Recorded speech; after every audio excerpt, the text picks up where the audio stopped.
Sa gitna ng malakas na hiyawan ng mga tao at ang pagkislap ng mga kamera ng media, tumayo ako ng tuwid sa harap ni Gerardo. Hindi na ako ang Serafina na tinitingnan niya bilang isang basahan. Sa mga sandaling yon, habang nakaluhod siya sa simento at pilit na hinahawakan ng laylayan ng aking mama, haling gown, iniabot ko sa kanya ang isang envelope. Iyon ang lahat ng ebidensya ng kanyang pagnanakaw at ang katotohanan sa likod ng pagkamatay ni Papa. Numiti ako, isang ngiting punong-puno ng pait at tagumpay. Sabi ko sa kanya, boses na kasing lamig ng yelo. Sabi mo noon wala akong silbi kung wala ka.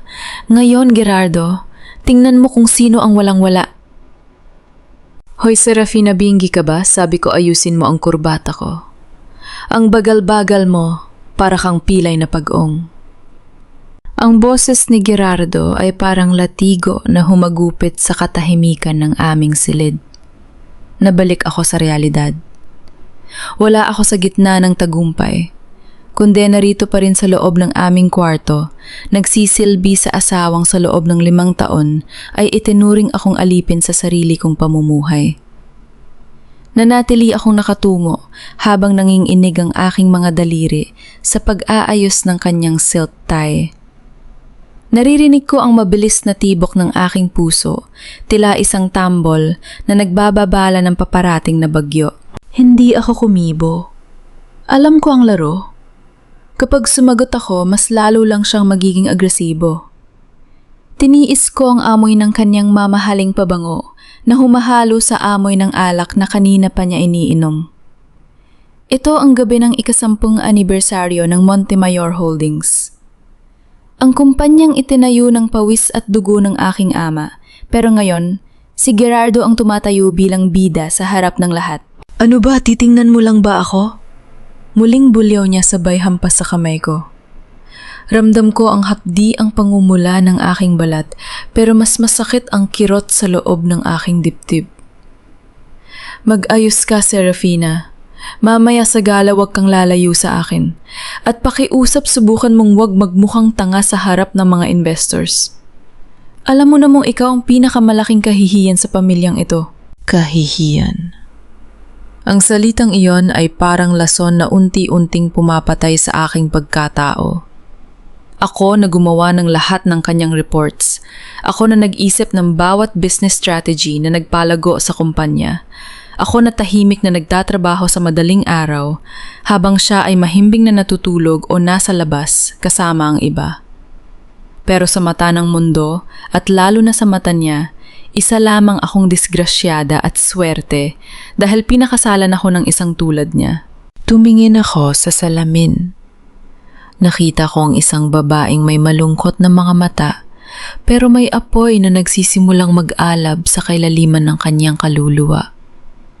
Isang tanong ang paulit-ulit na dumadaloy sa aking isipan sa wikang Tagalog na tila isang dalangin. Diyos ko, hanggang kailan? Hanggang kailan ko kailangang lunukin ang apdo para lang sa utang na loob na ito? Biglang bumukas ang pinto at pumasok si Nanay Remedios, ang aking biyenan. May dalang baso ng gatas, pero ang kanyang tingin ay kasing talim ng kutsilyo.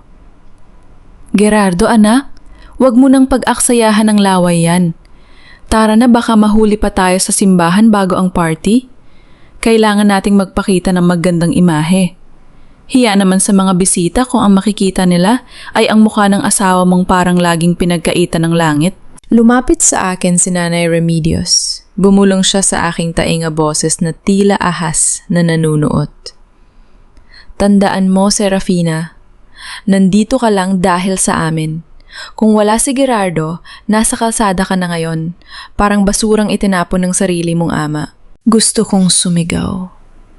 Gusto kong sabihin sa kanila na alam ko. Alam ko ang bawat dumi nila. Pero naramdaman ko ang bigat ng ballpen na nasa loob ng aking clutch bag. Isang simpleng ballpen, pero iyon ang magiging mitsa ng kanilang pagkagunaw. Iyon ang recording device na ibinigay sa akin ni Soledad, ang tanging taong akala ko ay kakampi ko. Opo, nanay. Susunod na po ako. Mahinhin kong sagot habang ang aking mga kuko ay bumaon sa aking palad hanggang sa makaramdam ako ng kaunting sakit. Pinahid ko ang isang butil ng luhang pilit na kumakawala. Hindi ngayon. Hindi ako iiyak sa harap nila. Habang pababa kami ng hagdan ng aming mansyon, nakita ko ang portrait ni Papa na nakasabit sa dingding. Parang sumunod ang kanyang mga mata sa bawat hakbang ko. Patawad, Papa. Patawad kung hinayaan kong tapakan nila ang pangalang Montemayor. Pero pangako bago matapos ang gabing ito, muling kikinang ang iyong pangalan. Sumakay kami sa itim na sasakyan. Tahimik ang biyahe, pero sa loob ko ay may isang malaking kaguluhan. Maya-maya pa tumunog ang aking cellphone. Isang text mula sa isang hindi kilalang numero. Mag-ingat ka ngayong gabi, Serafina. Hindi lang pera ang kukunin nila sa'yo. May plano silang mas masama pa sa inaakala mo. Nanlamig ang aking buong katawan. Tumingin ako sa tabi ko si Gerardo ay abala sa pakikipag-usap sa telpon o tumatawa tungkol sa isang malaking transaksyon na magaganap mamaya. Sa kabilang dako si Nanay Remedios ay mahigpit na nakahawak sa kanyang rosaryo, pero ang kanyang mga labi ay nakangisi. Pagdating namin sa venue, sinalubong kami ng mga flash ng camera. Inakbayan ako ni Gerardo, mahigpit halos masaktan na ang aking balikat. Ngumiti ka, Serafina. Don't ruin this for me. Banta niya sa pagitan ng kanyang mga ngipin habang kumakaway sa media. Sa gitna ng kumpol ng mga tao, nakita ko si Don Arturo, ang aking tito. Nakatayo siya sa tabi ni Soledad. Nagtama ang aming mga mata. May kung anong mensahe sa mga mata ni Soledad na hindi ko mabasa pang amba o babala. Biglang lumapit ang isang staff ng kumpanya pawisan at namumutla. Sir Gerardo, may problema po sa audit ng charity fund. May nawawalang 50 milyong piso. At ang lahat ng pirma, nakapangalan kay Ma'am Serafina.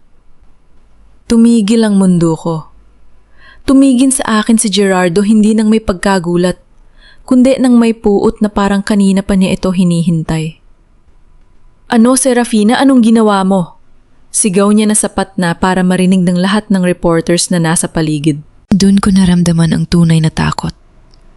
Hinawakan ko ang aking clutch bag, ang aking tanging sandata.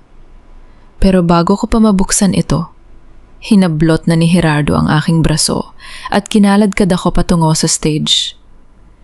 Kailangan mong magpaliwanag sa kanila, Serafina, ngayon din. Sa sobrang taranta at sakit imbes na lumaban, naramdaman ko ang isang matinding bugso ng emosyon. Kinuha ko ang aking phone at palihim na may tinawagan isang taong matagal ko nang hindi nakakausap, ang tanging taong alam kong makakatulong sa akin. Pero ang taong pinakaayaw kong makita sa ganitong kalagayan. Tulungan mo ako.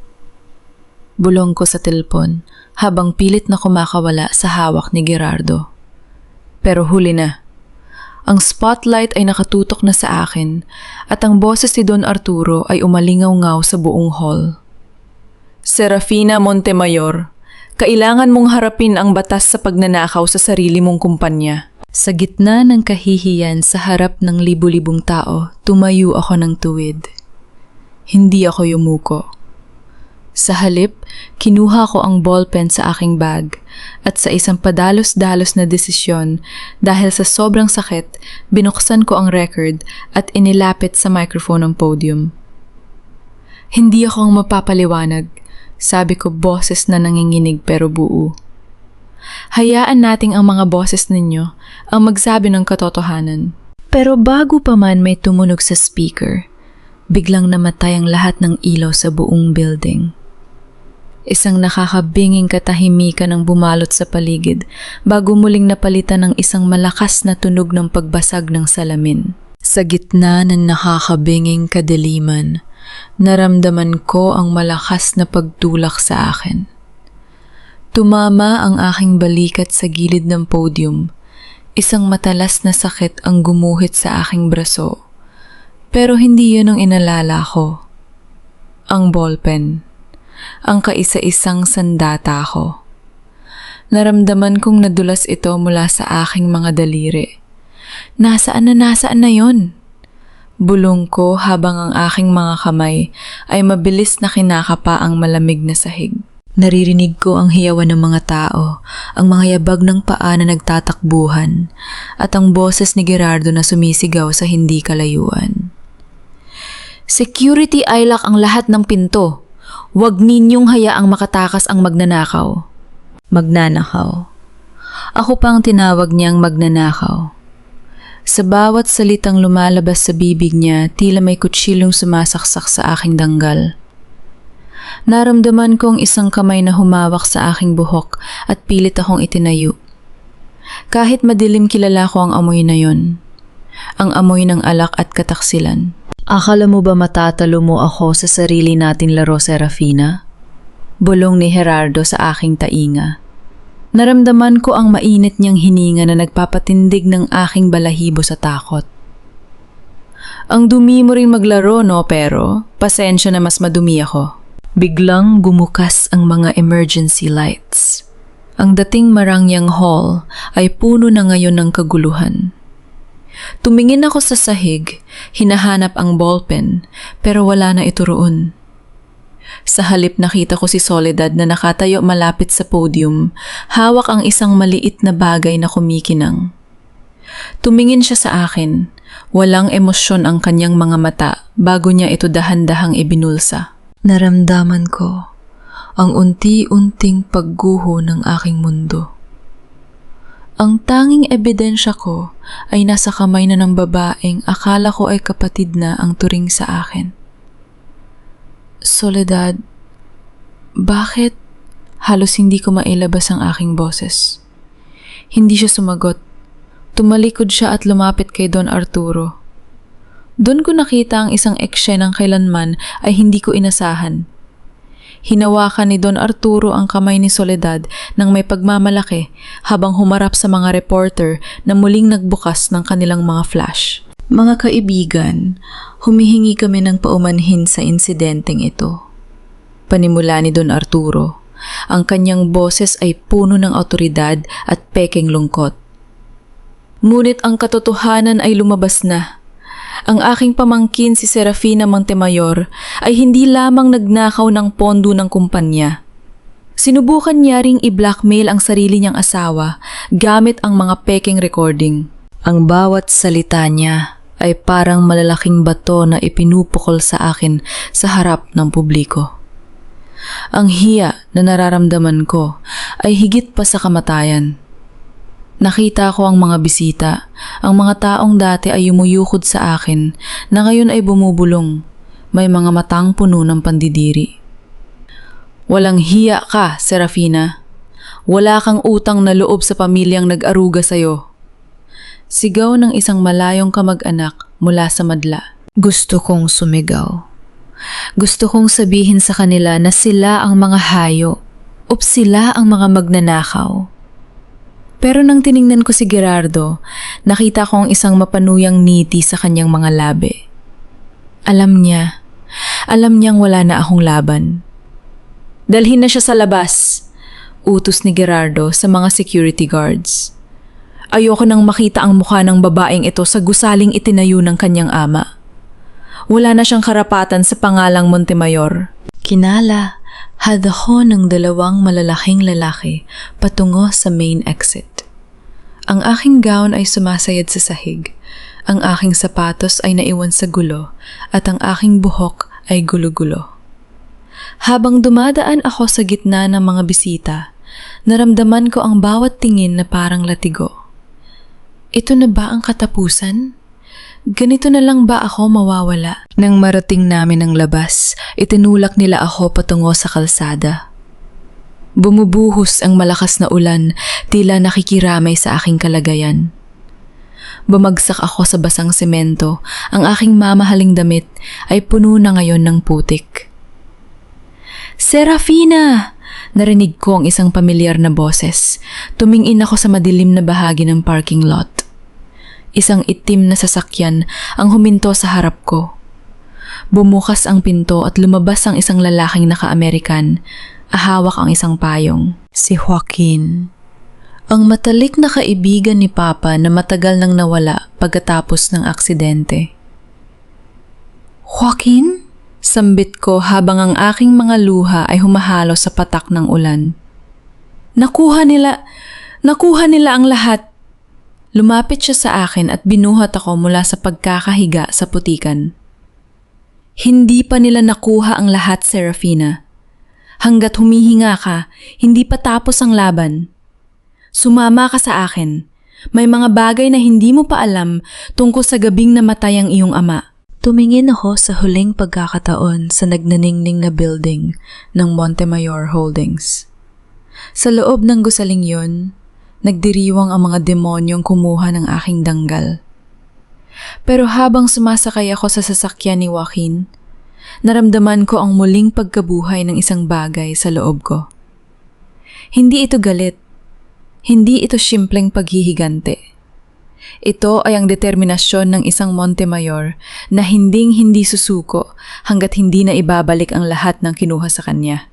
Joaquin, sabi ko habang nanginginig ang aking boses sa ginaw, pero ang aking mga mata ay nakatitig ng diretsyo sa kanya.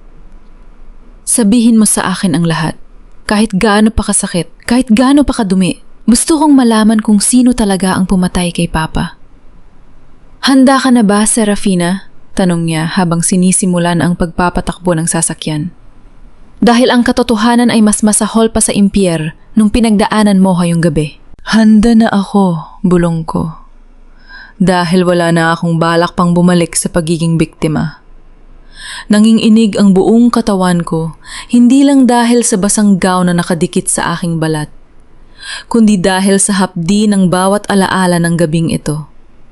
Sa loob ng sasakyan ni Joaquin ang katahimikan ay tila isang mabigat na kumot. Ang tanging naririnig ko ay ang tunog ng wiper ng sasakyan swish-swish. Tila binibilang ang bawat segundong lumilipas mula nang mawala sa akin ang lahat. Uminom ka muna nito, Serafina. It will help you calm down, sabi ni Joaquin sabay abot ng isang thermos ng mainit na kape. Tinanggap ko ito. Pero ang aking mga kamay ay sobrang nanginginig kaya tumapo ng ilang patak sa aking maduming gown. I looked down at myself. Ang telang ito ay nagkakahalaga ng daan-daang libong piso. Kinuha ko pa ito mula sa Paris para sa gabing ito. Pero ngayon, it was just a piece of wet, muddy rag. Just like me. I felt like a trash thrown away by the people I called family. Bakit Joaquin? Tanong ko, ang boses ko ay halos pabulong. Bakit kailangang humantong sa ganito? I gave everything to Gerardo. Pinotektahan ko ang kumpanya ni Papa. But they treated me like an outsider. Like an enemy. Bumuntong hininga si Joaquin, ang kanyang mga mata ay nanatiling nakapokus sa madilim at maulang kalsada. Dahil sa mundo ng mga Montemayor, Serafina, greed is thicker than blood. Ang akala mong pamilya sila ang mga buoy ang matagal nang naghihintay na malunod ka. Humigpit ang hawak ko sa baso. Soledad. She was my best friend. Simula college kami na ang magkasama. I trusted her with my life, with my legal secrets. Bakit niya ako ipinagpalit kay Don Arturo? Because Soledad is not just a lawyer, Serafina. She's a daughter looking for a father's recognition. Kahit pa ang amang yon ay isang demonyo. Sagot ni Joaquin. Tumigil ang sasakyan sa harap ng isang lumang gate sa isang liblib na bahagi ng Antipolo. Dito tayo. Ligtas ka rito. Pumasok kami sa isang maliit na bungalow.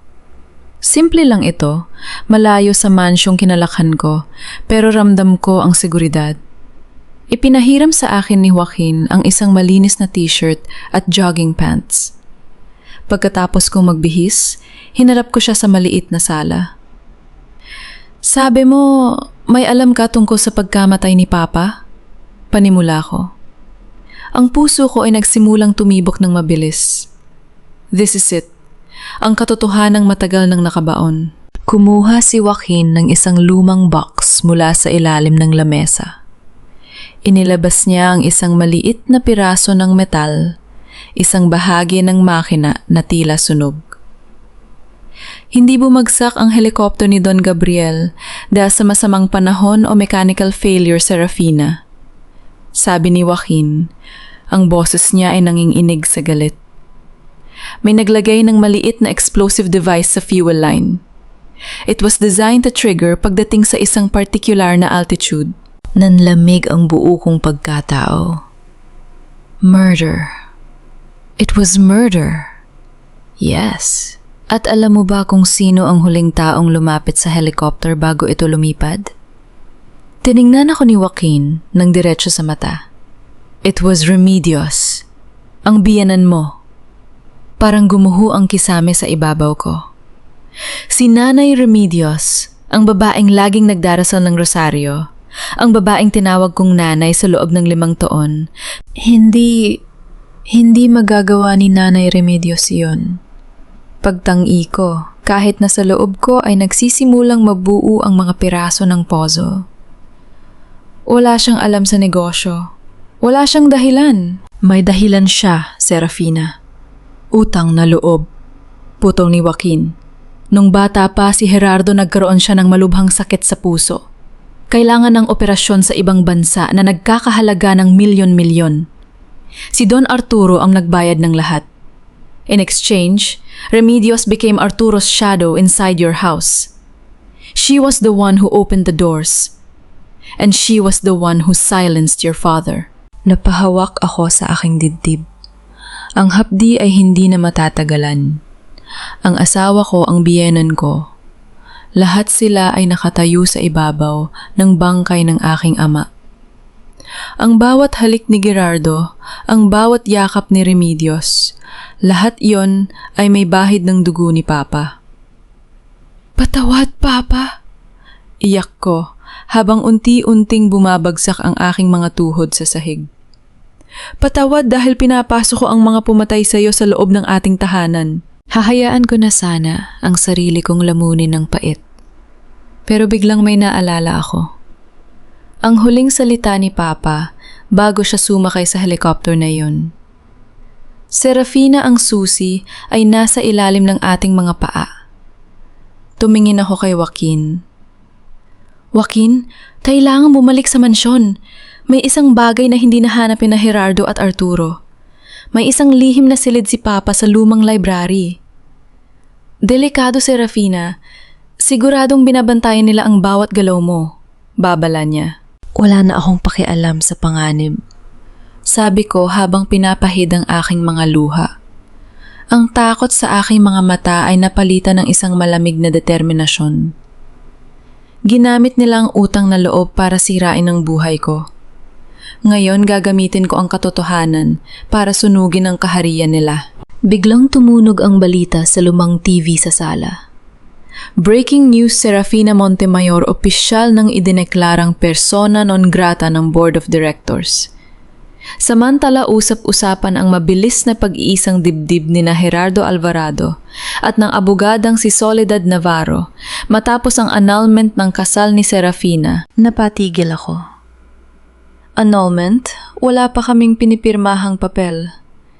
Ibig sabihin, pepekein nila ang lahat. Hindi lang nila kinuha ang yaman ko, pati ang pagkakakilan ko bilang asawa ay binura nila sa loob ng isang gabi. Tumingin ako sa bintana, sa madilim na langit. Magsaya kayo, Gerardo, Soledad. Dahil habang napapakasaya kayo sa pera ninakaw ninyo, sisiguraduhin kong ang bawat hakbang ninyo patungo sa altar ay magiging hakbang patungo sa inyong libingan. Kinuha ko ang isang gunting sa lamesa.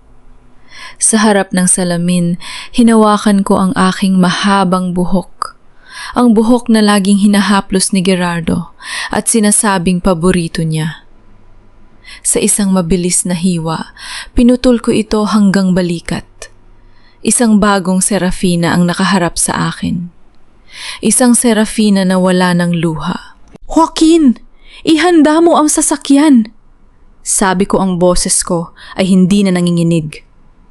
"Bibisitahin natin ang mansyon. Pero bago yon, may kailangan tayong tawagan. Isang tao na mas galit pa kay Don Arturo kaysa sa atin." "Sino?" tanong ni Joaquin. "Ang dating asawa ni Don Arturo. Ang babaeng itinago niya sa mental hospital sa loob ng 20 taon. Ang St. Jude Sanitarium ay hindi tulad ng mga ospital na nakikita ko sa mga teleserye. Hindi ito malinis at puno ng pag-asa. Amoy gamot, amoy lumang semento, at ang katahimikan ay nakakabingi tila bawat pasilyo ay may dalang sikreto ng mga taong kinalimutan na ng mundo. Dito itinago ni Don Arturo si Tita Elena, ang babaeng dapat sana ay kanyang asawa. Ang babaeng nakakaalam ng lahat ng kanyang mga madidilim na lihim. Habang naglalakad kami ni Joaquin patungo sa dulong bahagi ng gusali, ramdam ko ang bawat tibok ng puso ko. Kailangan niya magsalita. Kung may isang tao na kaya magpabagsak kay Arturo yon, ay ang taong pinakanasaktan niya. Nang makarating kami sa kwarto ni Tita Elena, bumungad sa amin ang isang payat na babae na nakaupo sa tabi ng bintana, nakatitig sa kawalan. Ang kanyang buhok ay puti na at ang kanyang mga mata, bagamat pagod, ay may bakas pa rin ng kagandahang dati, ihinahangaan ng marami. "Tita Elena?" Tawag ko, pilit na ginagawang malambot ang boses ko para hindi siya mabigla. Dahan-dahang lumingon ang babae. Nang magtama ang aming mga mata, tila may kidlat na tumama sa kanya. Tumayo siya ng mabilis, halos mabuwal ang upuan. "Gabriel!" Bulong niya, ang boses ay paos na paos. Tumingin siya sa akin na parang nakakita ng multo. "Hindi po si Papa." Malungkot kong sagot. "Ako po si Serafina, anak ni Gabriel Montemayor." Lumapit ako ng dahan-dahan. Hindi ko pinansin ang babala ni Joaquin na baka maging agresibo siya. Sa halip, hinawakan ko ang kanyang nanginginig na mga kamay. "Tita, kailangan ko ang tulong ninyo. Wala na si Papa. Pinatay nila siya. At ngayon, sinusubukan nilang ubusin ang lahat ng natitira sa kanya." Tinitigan ako ni Tita Elena. Hinaplos niya ang aking mukha. Ang kanyang mga daliri ay parang tuyot na sanga sa aking balat. "Serafina?" Ang batang may mga mata ni Gabriel. Alam ko ang nangyari. Naramdaman ko ang pagpanaw niya kahit wala ako roon. Ang dilim, ang sobrang dilim ng gabi na yun. Umupo siya sa kama at hinila ako para maupo sa kanyang tabi. "Arturo," tawag niya sa pangalan ng kanyang asawa, pero ang boses niya ay puno ng put. "Siya ang demonyo nagsuot ng damit ng tao. Akala mo ba nagnahaw lang siya ng pera? Hindi, Serafina. Gusto niya ang dugo ng mga Montemayor. Gusto niya ang apelido na kailanman ay hindi niya pagmamay-ari." "Ano ang ibig ninyong sabihin, tita?" tanong ko. Inilabas niya mula sa ilalim ng kanyang unan ang isang maliit na diary. Ang cover ay kupas na at may mga mansa ng tinta. Dito nakasulat ang lahat. Ang bawat transaction, ang bawat bribe at ang pangalan ng lahat ng taong sinuhulan niya para sa aksidente ng iyong ama. Kasama rito ang pangalan ng abogado na ginamit niya para iligpit ang mga ebidensya. Binuksan ko ang diary at mabilis na binasa ang mga pahina. Ang aking mga kamay ay nangiinig hindi sa takot kundi sa galit. Soledad. Nandun ang pangalan niya. Si Soledad ang tumanggap ng unang bayad mula kay Arturo 3 taon bago ang aksidente. Siya ang mastermind ng legal na pagtatakip. "Tita, kailangan nating lumabas dito," sabi ko habang isinisilid ang diary sa loob ng aking bag. "Hindi na kayo pwedeng manatili rito. Iiligtas ko kayo." Hindi iling ni Tita Elena. Kapag nawala ako rito, malalaman ni Arturo. Siya ang may hawak ng bawat nurse at doktor sa pasilidad na ito. Kailangan mong mag-isa ang lumaban. Pero may isang bagay ka pang dapat malaman. Tumigil siya, parang hirap na hirap huminga. Bago siya namatay, may inihabili ng iyong ama sa akin. Isang safety deposit box sa isang bangko sa Switzerland. Nandoon ang totoong kontrata ng Montemayor Holdings. Ang kontratang mapapatunay na ang lahat ng shares na hawak ni Arturo ay illegal at peke. Biglang bumukas ang pinto. Isang nurse ang pumasok, ang kanyang mga mata ay nanunuri. Ano ang ginagawa ninyo rito? Hindi oras ng Nagkatinginan kami ni Joaquin. Alam naming hindi na kami ligtas. Ang mga security ng pasilidad na ito ay hindi mga ordinaryong bantay sila. Ay mga tauhan ni Arturo. Tita, babalik ako. Pangako ko. Hindi ko kayo pababayaan. Mabilis kaming lumabas ni Joaquin habang nagkakagulo ang mga staff. Ramdam ko ang mga mata ng mga tao sa paligid.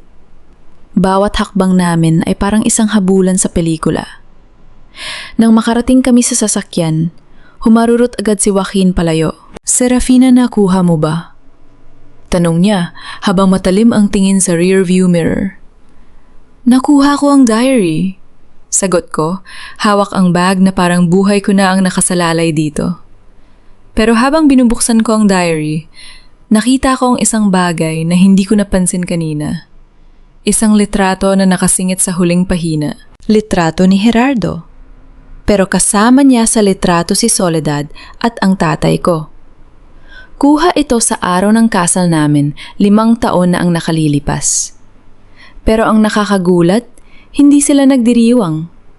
Sa background ng litrato, nakita ko si Soledad na may hawak na tilpo, na mukhang may kausap. At sa mukha ni Gerardo, may isang ngiting. Hindi ko kailanman nakita sa kanya isang ngiting nagtatagumpay. Joaquin, itigil mong sasakyan, utos ko. Bakit? Hindi lang si Arturo ang kalaban natin, sabi ko habang nakatingin sa litrato. Si Gerardo, alam na niya ang tungkol sa safety deposit box noon pa man. Ang pagpapakasal niya sa akin ay hindi lang dahil sa pera. Bahagi siya ng plano mula pa noong una. Biglang tumunog ang aking phone. Isang text mula sa numero ni Gerardo. Welcome to the game, wife. Akala mo ba nakatago ka? Alam namin kung nasaan ka. At alam namin na hawak mo ang diary. Huwag kang lalayo dahil kahit saan ka magpunta, hindi ka makakatakas sa Montemayor. Nanlamig ang dugo ko. Sinusundan nila kami.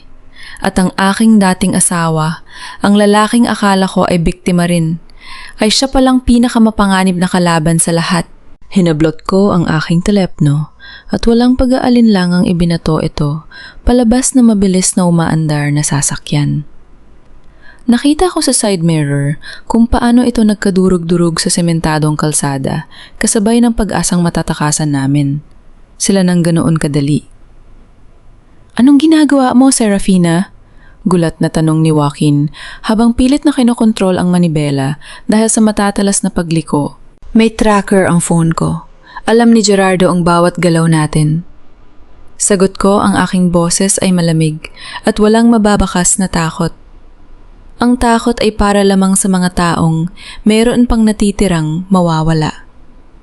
Ako, kinuha na nila ang lahat. Umatungal ang makina ng sasakyan habang pilit na binabaybay ni Joaquin ang makikitid at madilim na eskinita ng Rizal upang iligaw ang 2 itim na SUV na kanina pa nakasunod sa amin. Bawat pagliko namin ay tila isang sugal sa pagitan ng buhay at kamatayan. Naramdaman ko ang matinding pagkahilo. Ngunit pinilit kong ituon ang aking atensyon sa diary na mahigpit kong hawak. Ang mga pahinang ito ang magiging mitsa ng kanilang pagbagsak. Nang marating namin ang isang liblib at lumang motel sa kabilang bayan, mabilis kaming pumasok sa isang inuupahang kwarto. Amoy alikabok at lumang kahoy ang paligid. Malayo sa halimuyak ng mga imported na bulaklak sa aking mansyon. Ngunit sa pagkakataong ito, mas gugustuhin ko pa ang amoy ng amag kaysa sa amoy ng kasinungalingan ni na Gerardo at Soledad. Dumiretso ako sa maliit na banyo. Binuksan ko ang gripo at hinayaan ang malamig na tubig na umagos sa aking mga kamay. Tumingala ako at tinitigan ang aking sarili sa basag na salamin. Ang babaeng nakatingin pabalik sa akin ay hindi na ang masunuring asawa na nag-aayos ng kurbata ng kanyang asawa. Ang kanyang mga mata ay nag-aapoy. 5 taon. Binalikan ko ang bawat alaala. Ang mga matatamis na ngiti ni Gerardo sa harap ng altar, ang kanyang mahigpit na yakap kapag gabi, ang bawat I love you na ibinulong niya sa aking tainga, habang palihim niyang pinaplano ang aking pagkasira kasama ng aking pinakamatalik na kaibigan. Ang bawat haplos niya ay may kapalit na share sa kumpanya. Ang bawat halik niya ay lason na unti-unting pumatay sa aking ama at sa aking pagkatao. Humigpit ang hawak ko sa gilid ng lababo hanggang sa mamula ang aking mga buko. Wala na akong iluluha. Natuyo na ang balon ng pagmamakaawa sa aking puso. Bumalik ako sa sala kung saan abala si Joaquin sa pag-aayos ng isang lumang laptop. Nakapasok na ako sa secure server, Serafina. Ligtas na ang koneksyon natin. Sabi niya habang inilalapag ang makina sa ibabaw ng maliit na mesa. Umupo ako at ipinatong ang aking mga daliri sa keyboard. Akala ni Gerardo siya ang utak ng Montemayor Holdings dahil siya ang nakaharap sa mga kamera. Panimula ko ang boses ay kalmado, ngunit may dalang talim. Nakalimutan niyang ako ang gumawa ng sistema at ako rin ang sisira nito. Binuksan ko ang mga nakatagong folder na tanging ako lamang ang nakakaalam. Bago pa man mangyari ang lahat ng ito, nang magsimula akong makaramdam ng hinala kay Don Arturo, lihim akong nagtayo ng 3 dummy investment companies sa labas ng bansa. Ang mga kumpanyang ito ang pangunahing nagpupondo sa pinakamalalaking proyekto ng Montemayor Holdings. Sila ang sikretong haligi na sumusuporta sa kayabangan ni Gerardo. Business is business, Gerardo. Don't take it personally. Bulong ko sa hangin habang mabilis na nagtatype ng mga command. Sa ilang pindot lamang, inumpisahan ko ang pag-pull out ng lahat ng pondo mula sa 3 kumpanyang yon. Pinutol ko ang credit line na ginagamit ni Gerardo para sa kanyang mga personal at maluluhong gastusin na nakapangalan sa kumpanya. Ipinakita sa screen ang sunod-sunod na pulang alert of funds frozen, withdrawal successful, access denied. Anong ginawa mo? Tanong ni Joaquin, bakas ang gulat sa kanyang muka. Nang makita ang bilyon-bilyong halaga na gumalaw sa loob lamang ng ilang minuto. Tinatanggalan ko ng dugo ang kumpanya. Sagot ko. Bukas sa makalawa, magigising ang board of directors na wala na silang pambayad sa mga suppliers. Babagsak ang shares nila at ang mga bangkong pinagkakautangan ni Don Arturo ay magsisimulang maningil. Kinuha ko ang isang burner phone mula sa bag ni Joaquin. Nagdial ako ng isang pamilyar na numero. Ilang ring lamang ay sinagot ito. Sino to? Ang mayabang na boses ni Gerardo ang bumalot sa linya. Naririnig ko ang mahinang musika sa background at ang tawanan ng mga tao. Malamang ay nagdiriwang sila ng kanilang peking tagumpay sa mansyon na pagmamay-ari ko. I hope you're enjoying my wine, Gerardo. Malamig kong bate. Tumigil ang tawanan sa kabilang linya. Naramdaman ko ang kanyang pagtigas kahit hindi ko siya kaharap. Serafina, matapang ka rin talaga para tumawag pa. Nasaan ka? Ibalik mo ang diary ng baliw na si Elena kung ayaw mong tapusin ko ang buhay mo ngayon din. Subukan mong buksan ang personal mong account sa Switzerland at ang offshore accounts ng Montemayor Holdings. Utos ko hindi pinapansin ang kanyang pagbabanta. Sige na, hihintayin ko. May narinig akong kaluskos at pagmamadaling pagpindot ng keyboard sa kabilang linya. Ilang segundo pa narinig ko ang malakas na pagmura ni Gerardo. Anong ginawa mo? Nasaan ang pera ko? Bilyon-bilyon yon, Serafina. Mumiti ako. Isang ngiting walang bakas ng kaligayahan, kundi purong katarungan. Kinuha ko lang ang dapat ay sa akin, at yan pa lang ang simula. Bawat sentimo na kinuha mo gamit ang apple, ido ko babawiin ko. Hanggang sa magmakaawa kang ibalik ko, kahit ang pambili mo ng pagkain. Listen to me, I am the man here. Ako ang asawa mo at ako ang batas sa kumpanyang ito. Sigaw niya ang kanyang boses ay nanginginig na sa galit at panliliit. Wala ka ng kumpanya. At mas lalong wala ka ng asawa. Madiin kong sagot, handa na sanang ibaba ang tawag. Ngunit bago ko pa mapindot ang end button, biglang tumawa si Gerardo. Isang tawang puno ng kasamaan na nagpatayo sa aking mga balahibo. Magaling ka talaga sa pera, Serafina. Aaminin ko yan. Sabi niya, bumalik ang kumpiyansa sa kanyang tinig.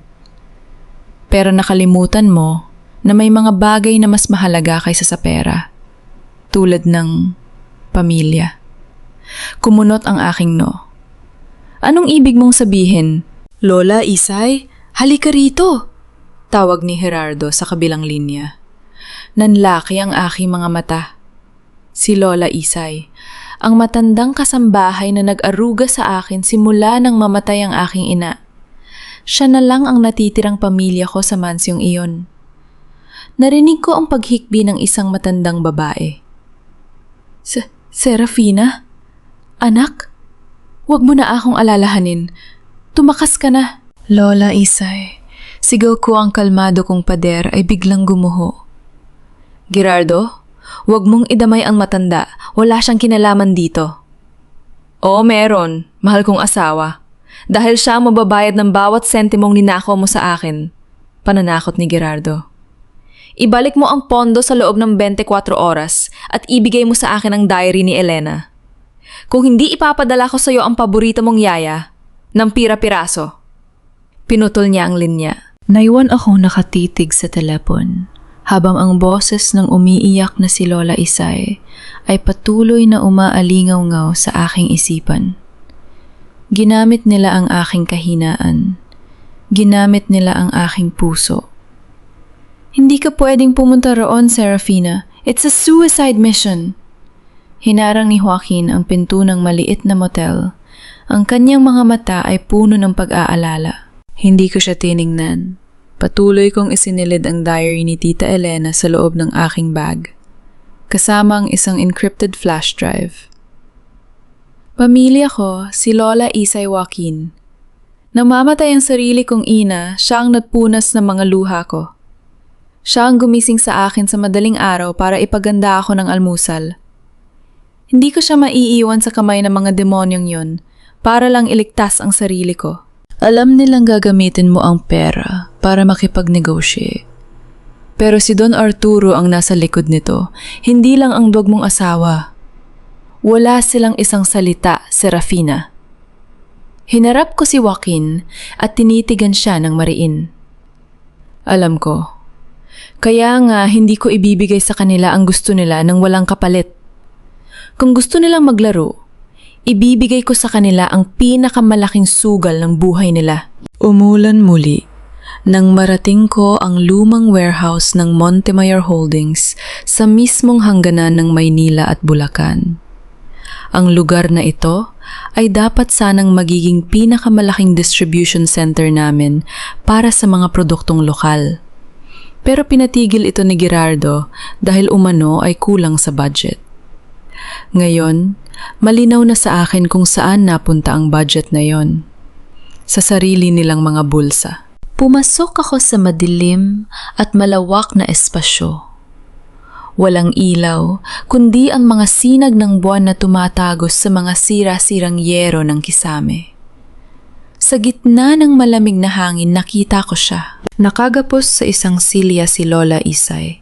Umiiyak at nanginginig sa takot. Sa tabi niya ay nakatayo si Soledad.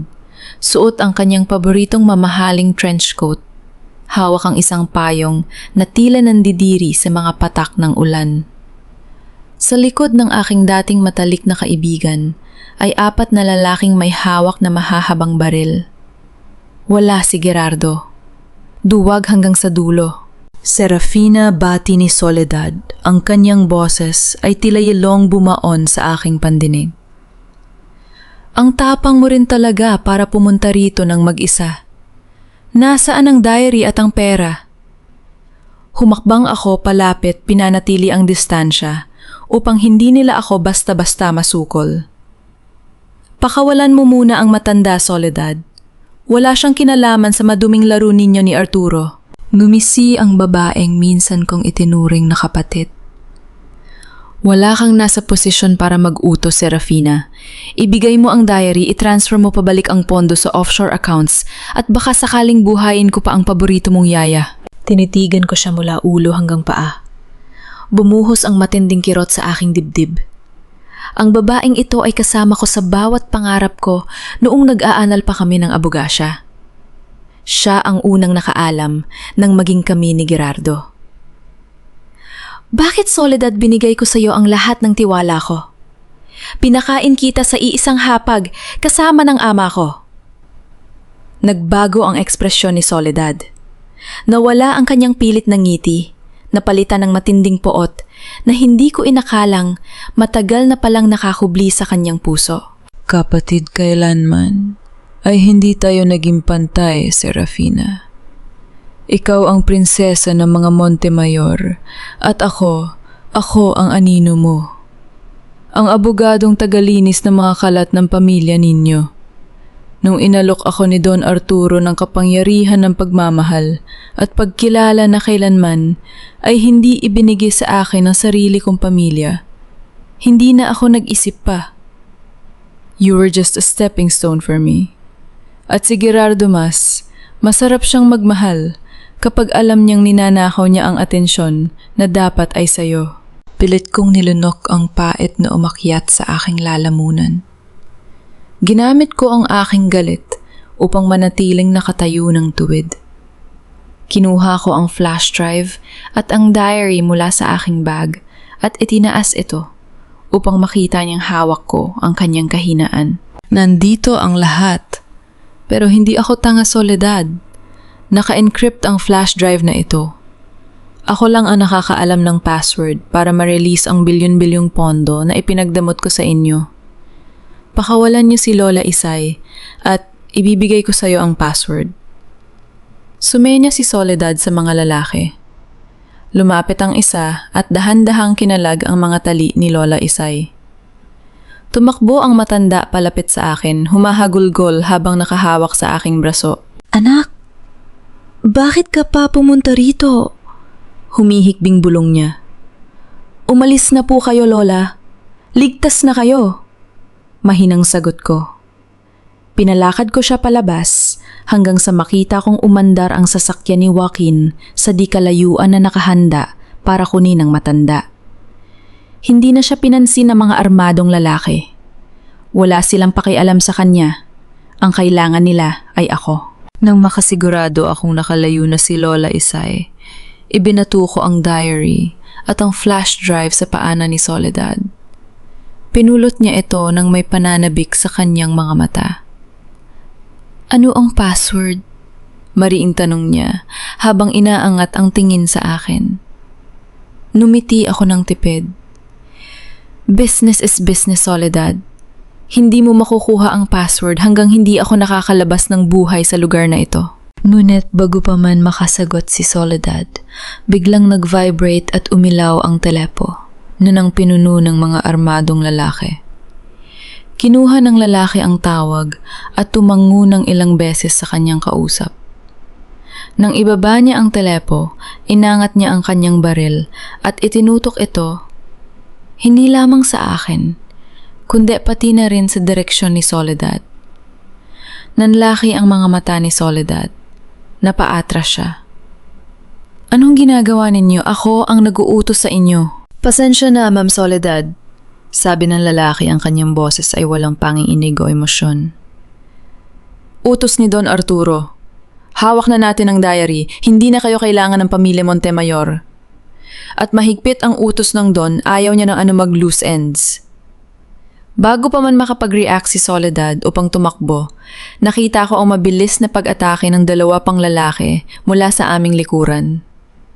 Sinubukan kong umiwas, ngunit isang napakabigat na bagay ang mabilis na humampas sa likuran ng aking ulo. Nawala ng lakas ang aking mga tuhod. Bumagsak ang buo kong katawan sa malamig at maruming semento. Sa unti-unting paglabo ng aking paningin, nakita ko ang rumihistrong takot sa mukha ni Soledad habang kinakalagkad siya ng mga tauhan sumisigaw at nagmamakaawa. Isang basang tila na may masangsang na chemical ang mahigpit na itinakip sa aking ilong at bibig. Wala na akong nagawa, kundi hayaang lamunin ng matinding kadiliman ng aking malay. Malamig, masangsang. Amoy amag at kalawang ang unang gumising sa aking natutulog na diwa. Nang subukan kong igalaw ang aking mga kamay, naramdaman ko ang mahigpit na pagkakatali ng magaspang na lubid sa aking mga pulso. Ang sakit sa likod ng aking ulo ay tila isang paulit-ulit na pukpok ng martilyo. Bumuntong hininga ako. Pilit na iniaayos ang aking paningin sa madilim na silid. Wala akong makita, kundi ang manipis na liwanag ng buwan na tumatagos sa maliit na rehas na bintana sa itaas. Isang abandonadong imbakan ng barko. Ramdam ko ang mahinang pagyanig ng sahig, tila malapit kami sa dagat. Sa kabilang dako ng madilim na sulok, narinig ko ang mahina at nanginginig na paghikbi. Isang pamilyar na boses na puno ng takot. Diyos ko po, bakit niya ginawa ito sa akin? Anak niya ako. Magkadugo kami. Huwag mong tawagin ang Panginoon, Soledad. At huwag kang umiyak sa harap ko na parang ikaw ang biktima rito. Malamig kong pambungad. Ang boses ko kahit mahina ay tila isang patalim na humiwa sa kanyang pag-iyak. Narinig ko ang mabilis na paghinga ni Soledad. Serafina, gising ka na! Bakit ka umiiyak?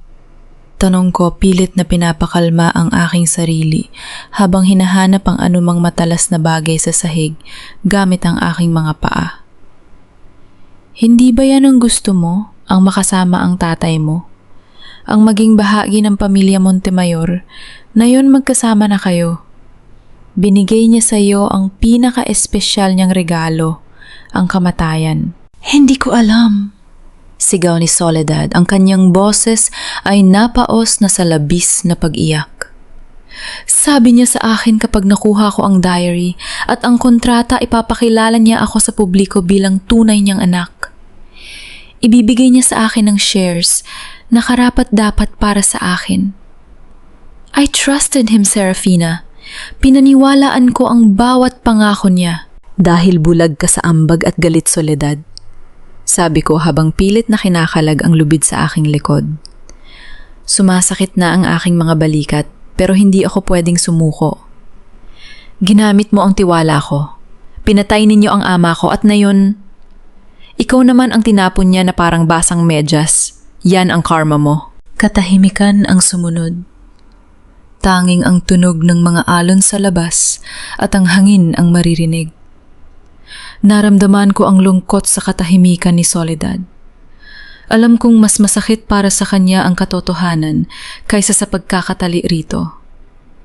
Ang ma-reject ng sarili mong ama ay isang sugat na kailanman ay hindi maghihilom. Patawad, Serafina! Bulong niya sa gitna ng kadiliman. Patawad sa lahat! Huwag ka sa aking humingi ng tawad. Sa papa ko ka humingi ng tawad. Sagot ko. Pero kung gusto mong mabuhay at makaganti sa lalaking sumira sa atin, kailangan nating makawala rito. May matalas ka bang bagay? Ang trench coat ko. Mabilis na sagot ni Soledad. tila nagkaroon ng bagong pag-asa. May maliit na Swiss knife ako sa lihim na bulsa sa loob, pero hindi ko maabot dahil nakatali ang mga kamay ko sa likod ng silya. Yurong mo ang silya mo palapit sa akin, utos ko. Sa loob ng ilang minuto sa pamamagitan ng pag-usod ng aming mga silya sa madulas na semento, nagawang magkadikit ang aming mga likod. Gamit ang aking mga daliri na halos wala ng pakiramdam, kinapa ko ang bulsa ng kanyang coat. Naramdaman ko ang matigas na metal. Nakuha ko, bulong ko. Mabilis kong binuksan ang maliit na talim at sinimulang igupit ang lubid na nakatali sa aking mga kamay. Bawat pagkiskis ng talim sa magaspang na lubid ay parang isang habulan sa oras. Nang sa wakas ay lumuwag ang lubid. Mabilis kong tinanggal ang natitirang tali sa aking mga pulso at agad na kinalag si Soledad. Bumagsak siya sa sahig, hinahaplos ang kanyang mga sugatang braso. "Salamat," sabi niya, hindi makatingin sa aking mga mata dahil sa matinding hiya. "Huwag ka munang magpasalamat. Hindi pa tayo nakakalabas," sabi ko habang lumalapit sa pinto. Sinubukan kong itulak ito, ngunit gawa ito sa makapal na bakal at may malaking kandado sa labas. Biglang pumasok ang isang amoy mula sa ilalim ng pinto. Amoy ng gas, amoy ng kerosene. Narinig ko ang mga yabag ng paa sa labas at ang mahinang usapan ng dalawang lalaki. "Siguraduhin mong sunog na sunog ang buong bodega. Ayaw ni Don Arturo na may matirang abuman lang ng dalawang yan," sabi ng isang boses. Nanlaki ang aking mga mata. Susunigin nila kami ng buhay. "Solidad ang bintana," bulong ko habang itinuturo ang maliit na rehas sa itaas. "Tulungan mo akong umakyat." "Pero may mga rehas, Serafina. Hindi tayo magkakasya."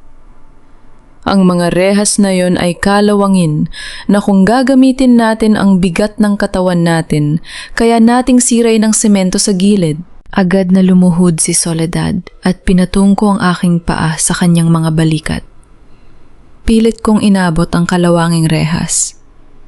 Ginamit ko ang lahat ng lakas na natitira sa aking katawan upang hilahin at yugyugin ang bakal.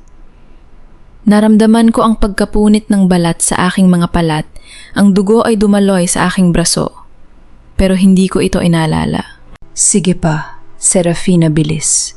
May usok na sa ilalim ng pinto," sigaw ni Soledad mula sa ibaba habang ang ubo niya ay nagsisimula ng lumala dahil sa makapal na usok na pumapasok sa silid. Sa isang malakas na huling hila, naramdaman ko ang pagkasira ng lumang semento. Natanggal ang dalawang rehas. May sapat ng espasyo para makalabas ang isang tao. "Uhakyat ka na, Soledad, bilis," utos ko. "Pero paano ka? Huwag ka ng maraming tanong, umakyat ka na." Tinulungan ko siyang umakyat palabas ng bintana. Nang makalabas siya, mabilis niyang iniabot ang kanyang kamay upang hilain naman ako. Sa kabila ng matinding usok na halos bumulag sa akin, nagawa kong maabot ang kanyang kamay. Sa unang pagkakataon, pagkatapos ng maraming taon ang dalawang magkaibigan na nagtaksilan ay nagtulungan upang mabuhay. Gumagsak kaming dalawa sa basang lupa sa labas ng bodega. Sa di kalayuan, nakita ko ang pagsisimula ng malaking apoy na lumalamon sa lumang gusali. "Takbo," bulong ko. Tinahak namin ang madilim na kagubatan sa gilid ng pantalan habang bumubuhos ang ulan. Walang sapatos, basang-basa at sugatan. Nang marating namin ang highway, nakita ko ang isang lumang kapilya sa tapat ng kalsada, ang parokya ng San Jose. "Dun tayo," sabi ko kay Soledad. Pumasok kami sa loob ng simbahan. Tahimik ang paligid. Tanging ang tunog ng ulan at ang kaanting liwanag mula sa mga kandila ang nagbibigay ng buhay sa lugar. Bumagsak kami sa altar, kapwa naghahabol ng hininga. Tumingin sa akin si Soledad. Ang kanyang mukha ay puno ng uling at luha. Serafina, ang diary. Ang totoong diary ni Elena. Hindi ko yun ibinigay kay Arturo.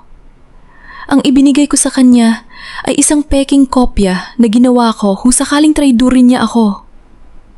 Napatitig ako sa kanya. Nasa akin ang totoo. Bulong niya habang inilalabas ang isang maliit na zip bag mula sa loob ng kanyang medyas. At nakasulat dito kung sino talaga ang pumatay sa tatay mo. Hindi lang si Remedios Serafina. May isa pang tao. Isang taong hindi mo kailanman paghihinalaan. Sa loob ng tahimik na kapilya ng parokya ng San Jose, ang tanging nagbibigay ng init ay ang maliliit na apoy ng mga pulang kandila sa gilid ng altar. Ngunit para sa akin, ang bawat patak ng kandila ay tila natutunaw na pag-asa. Kinuha ko ang maliit at basang zip bag mula sa kamay ni Soledad. Nanginginig ang aking mga daliri habang binubuksan ko ito.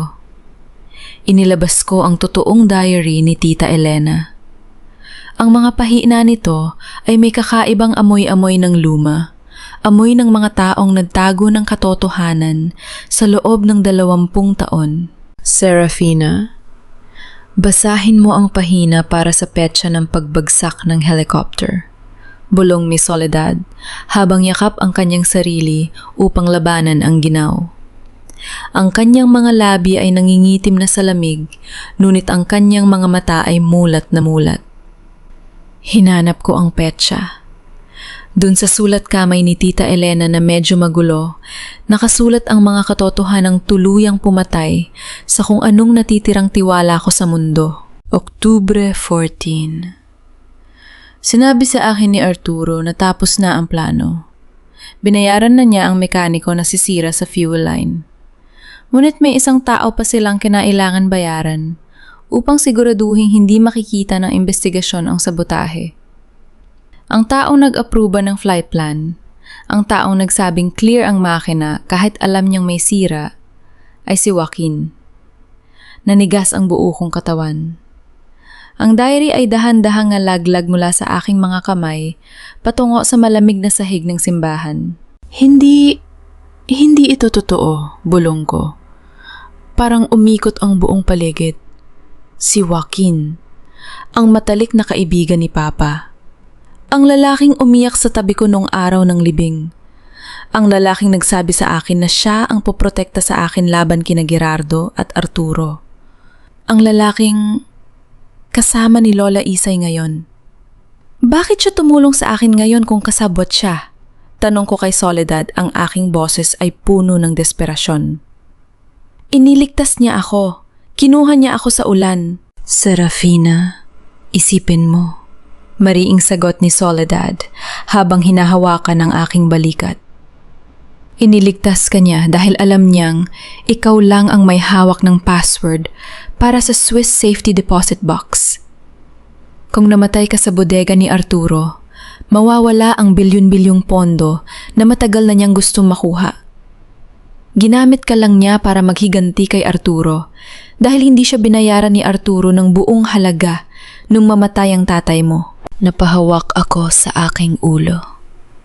Ang hapdi ng katotohanan ay mas masakit pa sa sugat sa aking bato. Para akong isang tangang nagtiwala sa lubong, nagsuot ng balat ng tupa. Ginamit nila ang aking utang na loob.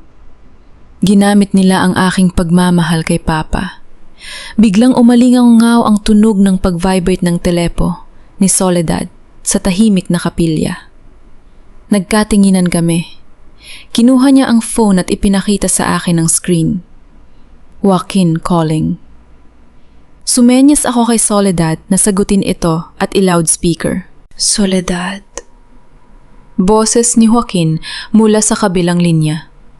Ngunit wala na ang mabait at mapag-alalang boses na narinig ko kanina. Ang boses niya ngayon ay malamig kalkulado at walang kaawa-awa. Nabalitaan kong nasunog ang bodega ni Arturo. Pero alam kong buhay ka pa. At alam kong kasama mo si Serafina. Hindi sumagot si Soledad. Tinitigan niya lang ako habang nanginginig ang kanyang kamay. Kinuha ko ang telepono mula sa kanya. Joaquin, sabi ko ang aking boses ay hindi na nanginginig. Ito ay boses ng isang babaeng wala nang natitirang takot. Nasaan si Lola Isay? Narinig ko ang mahinang tawa ni Joaquin sa kabilang linya. Serafina, napakatalino mo talaga. Mukhang nabasa mo na ang diary ni Elena. Patawad ha? Business is business as you always say. Huwag mong gamitin ang mga salita ko, traidor. Sigaw ko, habang ang aking mga luha ay sa wakas ay pumatak na. Matalik kanyang kaibigan, pinagkatiwalaan ka ni Papa? Kaibigan! Galit na sagot ni Joaquin. Kaibigan na. Palaging nasa anino niya. Si Gabriel ang sikat. Si Gabriel ang mayaman habang ako ay nanatiling tagasunod lang niya. Binigyan ako ni Arturo ng pagkakataon na maging mayaman, Serafina. At ngayon, ikaw ang tatapos sa sinimulan ng tatay mo. Nasaan si Lola Isay? Ulit ko madiin at puno ng put. Nandito siya sa akin at kung gusto mo siyang makita, humihinga pa. Bukas ibibigay mo sa akin ang password ng Swiss bank account na yun din. Banta niya. Magkita tayo sa lumang hangar ng tatay mo sa Plaridel Airfield. Dalhin mo si Soledad. Huwag kang tatawag ng pulis. Kung hindi alam mo kung ano ang mangyayari sa matandang ito. Pinutol niya ang linya. Naiwan akong nakatayo sa harap ni altar ng simbahan. Tumingin ako sa rebulto ng krus sa aking harap. Diyos ko, bakit ganito ang kapalaran ko? Lahat ba ng taong minahal ko ay kailangang magtaksil sa akin? Ngunit sa gitna ng aking panghihina, naramdaman ko ang isang kamay sa aking balikat. Si Soledad. Serafina. May oras pa tayo. Sabi niya, ang kanyang mga mata ay puno ng determinasyon. Alam ko kung paano pasukin ang hangar na yon nang hindi nila napapansin. Nag-iabogado ako ng kumpanya. Hawak ko ang blueprint ng bawat pasilidad ng mga Montemayor. Tiningnan ko si Soledad. Ang babaeng nagnakaw ng aking asawa. Ang babaeng sumira sa aking plano. Ngayon ay siya na lang ang matitira kong kakampi. Bakit mo ako tinutulungan, Soledad? Tanong ko. Bumuntong hininga siya. Dahil tulad mo, gusto ko ring makita ang pagbagsak ng mga taong nagturing sa atin na parang mga basura. Let's show them, Serafina. Let's show them what happens when the women they trampled on decided to fight back. Inayos ko ang aking buhok na maikli na ngayon. Pinunasan ko ang aking mga luha. Ang bawat patak ng ulan sa labas ay tila naghuhugas ng aking kahinaan. Sige, sabi ko madiin at walang pag-aalinlangan. Let's go. Pero bago yon, may gagawin muna akong isang bagay. Kung gusto ni Joaquin ng pera, ibibigay ko sa kanyang pera, ang magpapakulong sa kanya habang buhay. Binuksan ko ang laptop ni Soledad na bitbit niya sa kanyang bag. Mabilis kong pinasok ang banking system ng Switzerland. Hindi ko ibibigay ang password para makuha niya ang pera. Sa halip, i-redirect ko ang bawat transaksyon ng account na yon patungo sa National Bureau of Investigation ng Pilipinas bilang donasyon at ebidensya ng money laundering laban kina Joaquin at Arturo. Let's see if you can spend that money in jail, Joaquin, bulong ko. Iniligpit namin ang aming mga gamit at lumabas ng simbahan patungo sa maulang gabi. Ang laban ay hindi pa tapos. At sa pagkakataong ito, ako na ang susulat ng sarili kong katapusan. Ang Plaridel Airfield sa hating gabi ay tila isang sementeryo ng mga kalawanghing bakal. Nung bata pa ako, madalas akong dalhin ni Papa rito para panoorin ang paglipad ng kanyang mga paboritong eroplano. Masaya ang bawat alaala ko sa lugar na ito. Pero ngayon, habang tinatahak namin ni Soledad ang madilim at maputik na daan patungo sa lumang hangar, ang tanging nararamdaman ko ay ang lamig ng kamatayan. Dito tayo, Serafina. bulong ni Soledad habang itinuturo ang isang maliit na pinto sa likod ng hangar. Ito ang emergency exit na nakakonekta sa lumang control room sa itaas. Doon natin sila masusubaybayan nang hindi nila napapansin.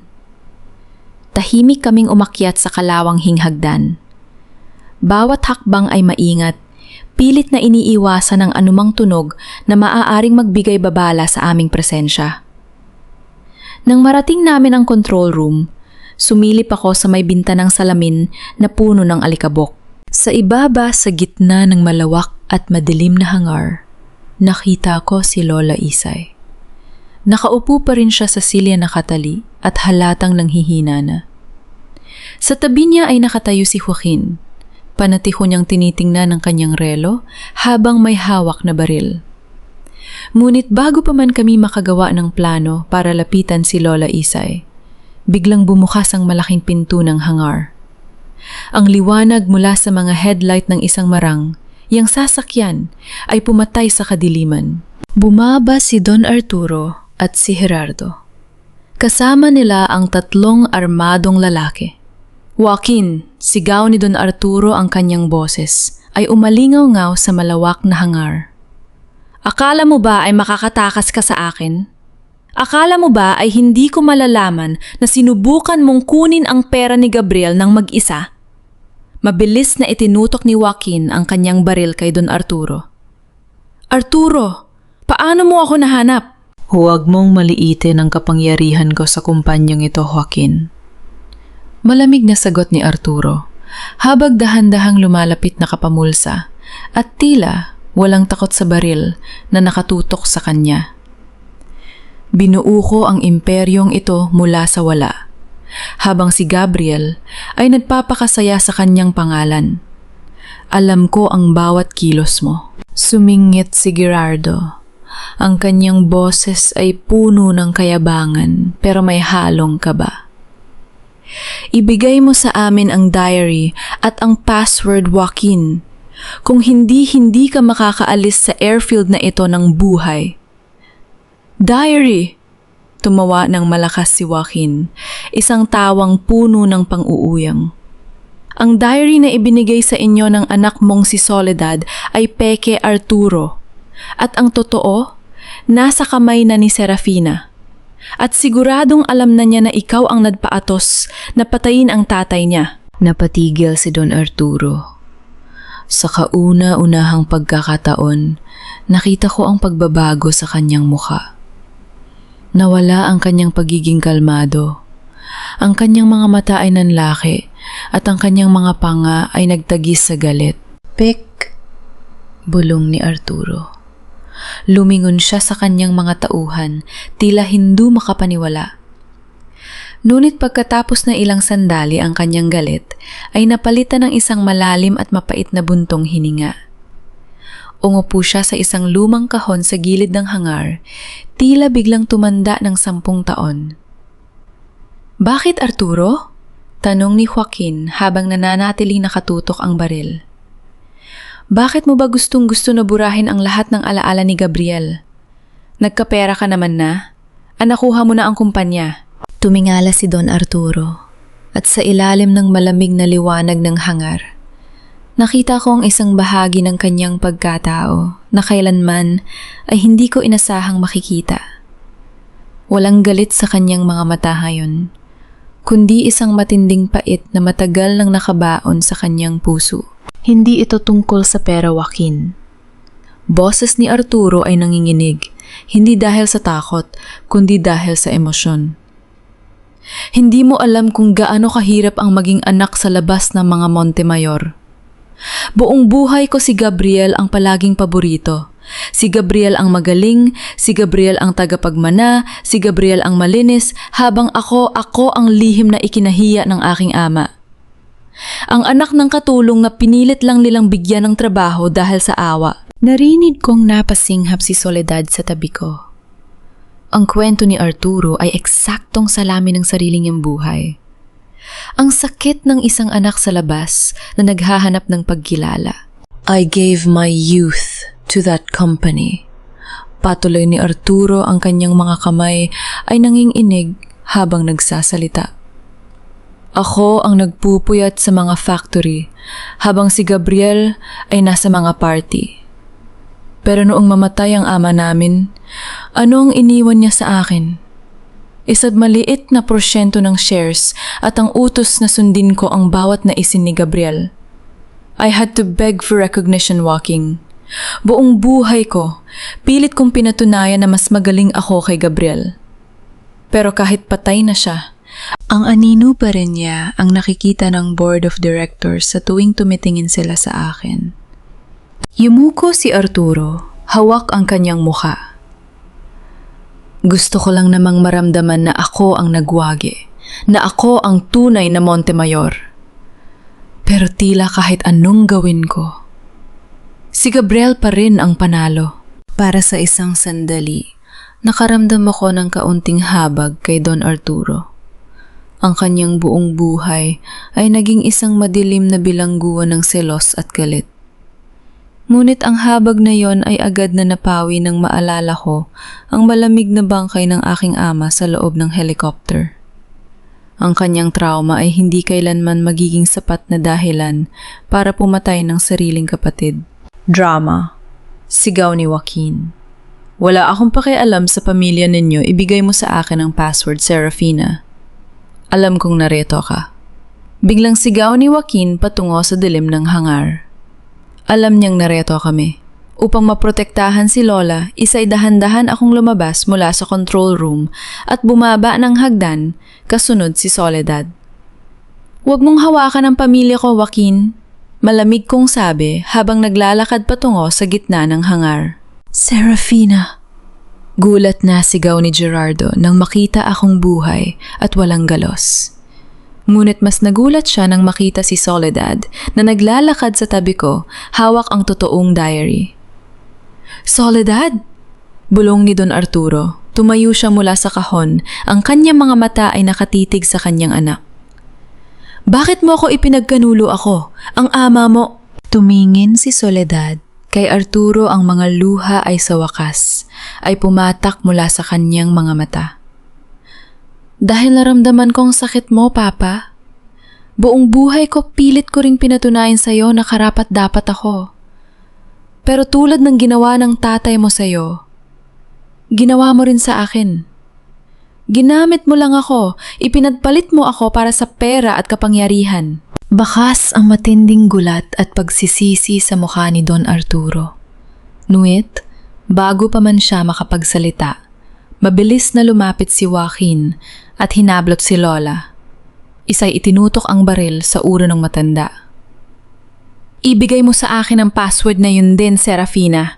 Sigaw ni Joaquin, ang kanyang mga mata ay nanalisik na sa desperasyon. Wala na akong pakialam sa inyong lahat. Ibigay mo ang pera. Wala ka na makukuhang pera, Joaquin? Sagot ko ng mahinahon. Ang bilyon-bilyong pondo sa Switzerland ay opisyal nang inilipat sa National Bureau of Investigation bilang ebidensya ng money laundering laban sa inyong dalawa ni Arturo. Kasalukuyan na silang papunta rito. Ano? Sabay na sigaw ni na Joaquin at Arturo. Sa gitna ng kanilang pagkabigla, narinig ko ang malayang tunog ng mga sirena ng pulis na paparating sa airfield. Ang aking patibong ay gumana. Ngunit sa kanyang matinding galit dahil sa pagkatalo, hinigpitan ni Joaquin ang hawak sa baril at itinutok ito sa akin. Kung ganun, mamamatay ka rin ngayon, Serafina. Sasabog na sana ang putok ng baril, ngunit sa isang mabilis na pagkakataon, may isang taong humarang sa aking harap. Isang nakakabinging putok ng baril ang biglang yumanig sa buong hangar. Tila winasak nito ang mismong hangin na aming nilalanghap. Sa isang iglap, napapikit ako at naghanda sa hapdi ng bala na tatapos sa aking buhay. Ngunit walang dumating na sakit. Nang dahan-dahan kong idilat ang aking mga mata, narinig ko ang isang mabigat na bagsak sa semento. Isang katawan ang dahan-dahang bumubulagda sa putikan. Papa! Hindi, Papa! Ang matinis at basag na tili ni Soledad ang pumunit sa nakakabinging katahimikan. Napatingin ako sa sahig. Si Don Arturo. Nakahiga siya sa harap namin habang ang pulang likido ay mabilis na kumakalat sa kanyang mamahaling puting polo shirt.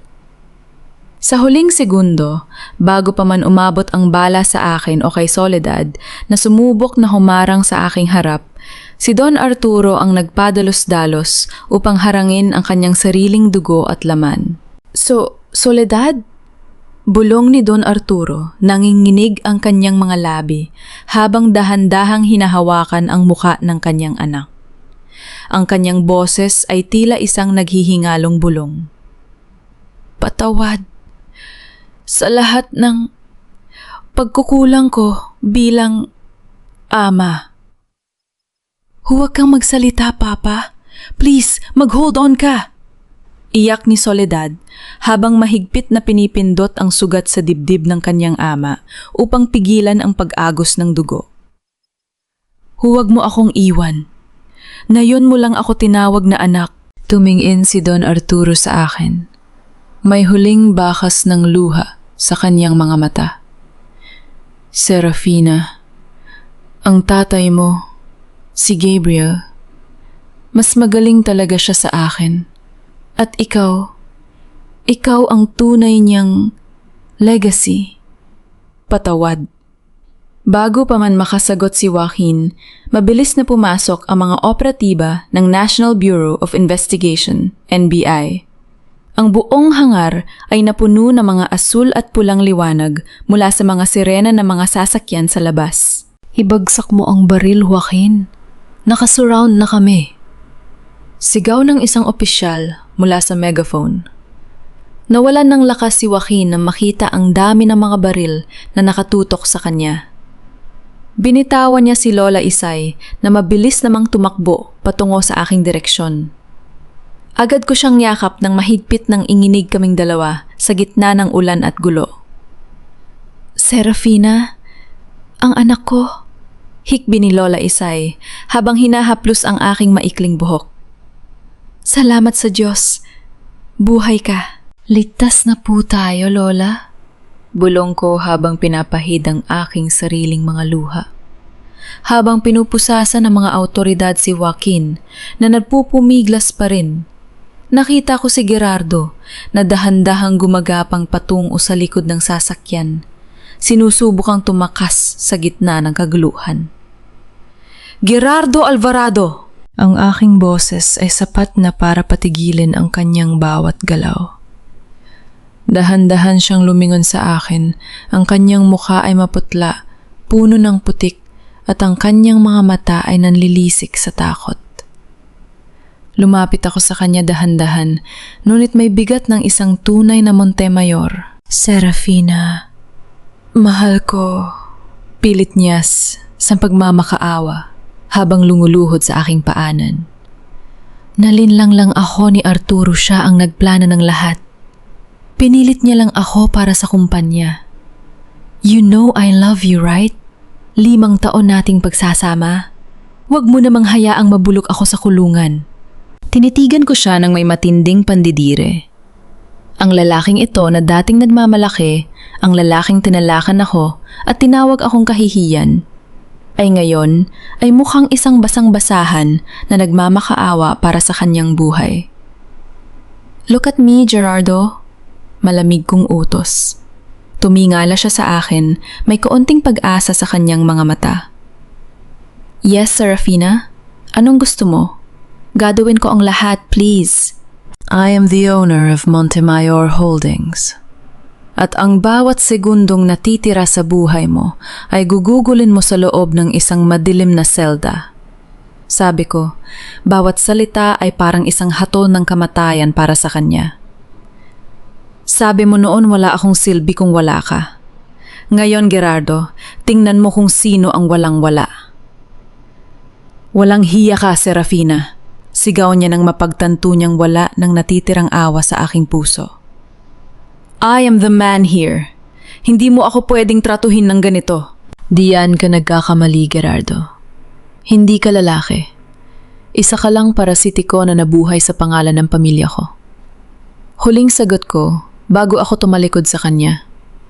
Lumapit ang mga pulis at marahas na itinayo si Gerardo upang pusasan. Sumisigaw pa rin siya. Nagmumura habang isinasakay sa loob ng mobile car. Tiningnan ko si Soledad na kasalukuyang sumasabay sa mga paramedic na nag-aasikaso kay Don Arturo. Bagamat kritikal ang lagay ng kanyang ama, humihinga pa rin ito. Tumingin si Soledad sa akin, isang tango ng pagpapasalamat at pagkilala sa bagong simula ng aming relasyon. Hindi ko alam kung mapapatawad ko siya ng buo, pero alam kong sa gabing ito, kapwa kami lumaya mula sa mga anino ng aming nakaraan. Lumapit sa akin si Joaquin bago siya tuluyang isakay sa sasakyan ng NBI. Akala mo ba nanalo ka na, Serafina? Kahit nakuha mo ang kumpanya, wala na ang tatay mo. Ikaw pa rin ang talunan. Nungumiti ako sa kanya ng may dignidad. Maaaring wala na si Papa Joaquin, pero ang kanyang hustisya ay nakatayo sa harap mo ngayon. At yan ang pinakamalaking pagkatalo mo. Sumakay ako sa sasakyan kasama si Lola Isay. Habang ang ulan ay unti-unting tumitila, tila hinuhugasan ang bawat dumi ng gabing ito. Serafina, saan tayo pupunta? Tanong ni Lola Isay habang hinahaplos ang aking kamay. Uuwi na po tayo, Lola. Sagot ko habang nakatingin sa diary ni Elena na ligtas na nasa aking tabi. Pero bago ang lahat, kailangan nating buksan ang huling lihim ni Papa sa mansyon. Dahil doon magsisimula ang tunay na bagong Montemayor. Tahimik ang malaking mansyon ng mga Montemayor. Ang mga ilaw sa grand chandelier sa sala ay nakabukas, ngunit wala na ang mabigat na kasasakal na hangin na naghari rito sa loob ng maraming taon. Ang mga kasambahay na dating umiwas sa aking tingin dahil sa takot kay Gerardo at Don Arturo ay naroon yumuyukot, hindi dahil sa utos, kundi dahil sa tunay na paggalang. Dumiretso ako sa lumang pribadong silid aklata ni Papa. Dito niya ginugol ang karamihan ng kanyang oras at dito rin niya binuo ang bawat pangarap na kalaunan ay sinubun nililang nakawan. Tumayo ako sa gitna ng silid. Ipinikit ang aking mga mata. At alalang-alala ang huling pag-uusap namin ni Papa bago ang aksidente. Sinabi niya sa akin noon, Serafina, ang pinakamahalagang ka. Yamanan ng pamilyang ito ay hindi nakatago sa bangko. Nakatago ito sa lugar kung saan nagsimula ang lahat ng ating sakripisyo. Lumingon ako sa mabigat na kahoy na mesa ni Papa. Lumuhod ako at sinuri ang sahig sa ilalim nito. May isang bahagi ng sahig na gawa sa nara na medyo magkaiba ang kulay. Dahan-dahang kinapa ko ang gilid nito hanggang sa may naramdaman akong maliit na pindutan. Nang idiin ko ito, umangat ang isang bahagi ng sahig at tumambad ang isang maliit na tansong kahon. Nanginginig ang aking mga kamay nang buksan ko ito. Sa loob ay may isang lumang flash drive at isang sobre na may lamang sulat. Binuksan ko ang sulat. Ang pamilyar na sulat kamay ni Papa ang sumalubong sa akin. Anak kong Serafina, kung binabasa mo ang lihim na ito, ibig sabihin ay wala na ako at nalaman mo na ang madilim na mukha ng mundong pinasok mo. Patawad kung hinayaan kitang masaktan at dumaan sa matinding pagsubok. Alam ko ang katalinuhan mo at alam ko rin kaya mong mamuno. Ngunit ang kailangan mo ay hindi lang talino. Kailangan mo ng tibay ng dibdib na tanging sa gitna lamang ng pag-uusig mahuhubog. Ang huling diwa ng Montemayor Holdings ay hindi para sa kung sino ang may dugong nananalay tay sa ugat, kundi para sa sinumang naglalagay ng dangal at malasyakit sa mga tao, higit sa sarili nilang kapangyarihan. Pagmamay-ari mo na ang lahat, anak, ipinagmamalaki kita. Bumuhos ang mga luha sa aking mga mata, hindi dahil sa sakit, kundi dahil sa wakas. Naramdaman ko ulit ang yakap ni Papa. Naramdaman ko na hindi ako nag-iisa. Isinilid ko ang flash drive sa aking bulsa. Ito ang huling piraso ng puzzle, ang tunay na huling habilin na nagpatunay na ang lahat ng shares ni na Arturo at Gerardo ay pawang mga illegal na dokumento na pinalitan nila noong mga panahong may sakit si Papa. Kinabukasan, maaga akong nagtungo sa ospital bago ang nakatagdang pagpupulong ng Board of Directors. Sa labas ng intensive care unit, nakaupo si Soledad. Magulo ang kanyang buhok maputla at ang kanyang mga mata ay namamaga sa kakaiyak. Mukhang ilang araw na siyang walang tulog. Nang makita niya akong lumapit, dahan-dahan siyang tumayo, ang kanyang mga labi ay nanginginig. Serafina. Boses niya puno ng takot na baka sumbatan ko pa siya. Si Papa, na-survive niya ang operasyon, pero critical pa rin ang lagay niya. Tumabi ako sa kanya at naupo sa malamig na silya sa labas ng ICU. Hindi ko pa kayang patawarin ang lahat ng ginawa mo, Soledad. Simula ko kalmado ang aking boses. Pero hindi na rin kita kayang kamuhian. Napatingin siya sa akin, nagulat sa aking sinabi. Nalaman ko kung bakit naging ganon si Don Arturo. At nalaman ko rin kung bakit ka pumasok sa bitag na yun. Patuloy ko. Ang sugat ng pagiging anak sa labas ay isang mabigat na pasanin. Pero ang pinagkaiba natin, Soledad, ikaw ay may pagkakataon pang itama ang mali.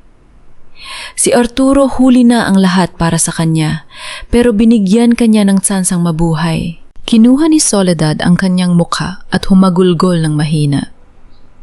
Gusto ko lang namang maging proud siya sa akin, Serafina. Yun lang ang gusto ko. Kung gayon, patunayan mo sa kanya at sa iyong sarili na isa kang abogadong may dangal. Seryoso kong sabi sabay, abot sa kanya ng isang kopya ng dokumento mula sa bag ko. May mga kaso pang kailangang ayusin. Bilang bagong punong tagapagpaganap ng Montemayor Holdings, kailangan ko ng isang taong kayang tumulong sa akin na linisin ang pangalan ng kumpanya mula sa korupsyon. Gusto mo bang magsimula ulit? Naninig ang mga kamay ni Soledad nang tanggapin ang papel. Tinitigan niya ako, ang luha sa kanyang mga mata ay napalitan ng isang bakas ng pag-asa. Salamat, Serafina. Hindi ko ito gagaguhin. Pang-ako. Tumango ako at tumayo na. Magpahinga ka na muna rito. May pupuntahan pa ako. Isang oras ang lumipas. Tumayo ako sa harap ng malaking salamin ng boardroom sa tuktok ng gusali ng Montemayor Holdings. Ang sikat ng araw sa umaga ay tumatagos sa salamin. Pinasadahan ng ginto ang buong silid. Lahat ng miyembro ng Board of Directors ay nakaupo na, kabilang ang mga abogado ni Gerardo, na pilit na nagmamatigas na sila, pa rin ang may hawak ng kapangyarihan habang nakakulong ang amo nila. Miss Montemayor, wala kang karapatang maupo sa silya na yan. Sigaw ng pangunahing abogado ni Gerardo, tumayo habang itinuturo ako. Ayon sa huling dokumento, si Mr. Gerardo Alvarado ang nagmamay-ari ng mayorya ng shares. Hindi ako umimik. Umupo ako ng tuwid sa pinakataas na upuan ng mesa, dahan-dahang inilapag ang maliit na flash drive sa ibabaw ng makintab na kahoy.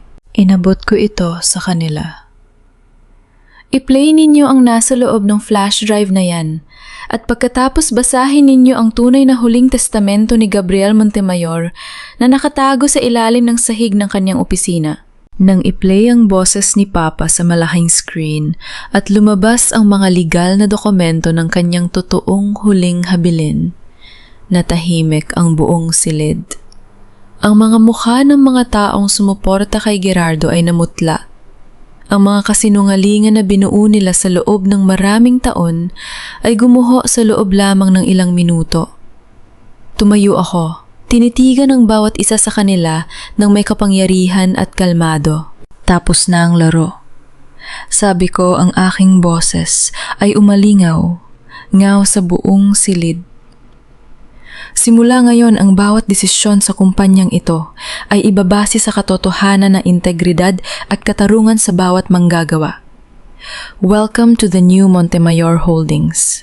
Ilang buwan ang lumipas matapos ang araw na yon. Ang kulungan sa bikutan ay madilim, malamig at amoy kalawang.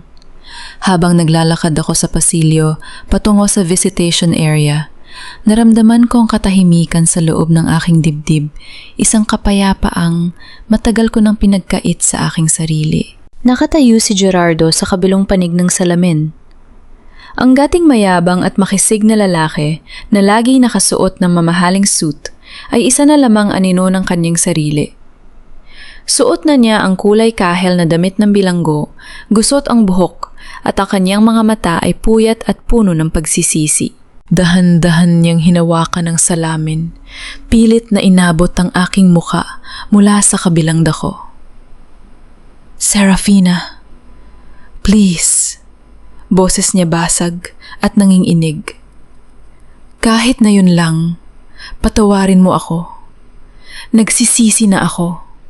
Wala na si Arturo, wala na akong kasama rito. Ikaw na lang ang pamilya ko." Tinitignan ko siya ng may kalmado at walang laman na mga mata. Wala na ang put, wala na ang sakit. Ang natitira na lamang ay ang tuluyang pagkalimot. Pamilya. Mahina kong tanong sapat na para marinig niya sa kabilang linya. Noong sinubukan mo akong ipapatay at mangginamit mo si Lola Isay para sa kasakiman mo, tinapos mo ang pamilyang iyon, Gerardo. Ang tanging relasyon na natitira sa ating dalawa ngayon ay ang pagitan ng isang bilanggo at ng batas. Bumagsak ang kanyang mga tuhod sa semento. Umiiyak habang pinapalo ang salamin. Ngunit, hindi na ako lumingon pa. Tumalikod ako at iniwan siya sa impyer nang siya rin ang gumawa para sa kanyang sarili. Sa ospital naman, bago pumanaw si Don Arturo, sanhin ng komplikasyon sa kanyang operasyon, nagkaroon sila ng huling sandali ni Soledad. Hinawakan ni Soledad ang malamig na kamay ng kanyang ama. Walang sumbatan, walang galit. Sa huling sandali ng buhay ni Arturo, naramdaman niya ang pagmamahal ng isang anak na walang kondisyon, isang pagmamahal na matagal niyang pinagkaitan sa sarili dahil sa kanyang bulag na ambisyon. Nang sumunod na araw, opisyal lang isinara ang kaso laban kay Joaquin at Arturo, habang si Soledad ay tumayong tagapagtanggol ng mga karapatan ng mga manggagawa sa ilalim ng bagong pamunuan ko. Ngayon, nakatayo ako sa tuktok ng roof deck ng Montemayor Holdings. Ang hanging dagat mula sa Manila Bay ay sumasayaw sa aking maikling buhok. Sa ibaba ang lungsod ay nagniningning sa mga ilaw ng mga gusali.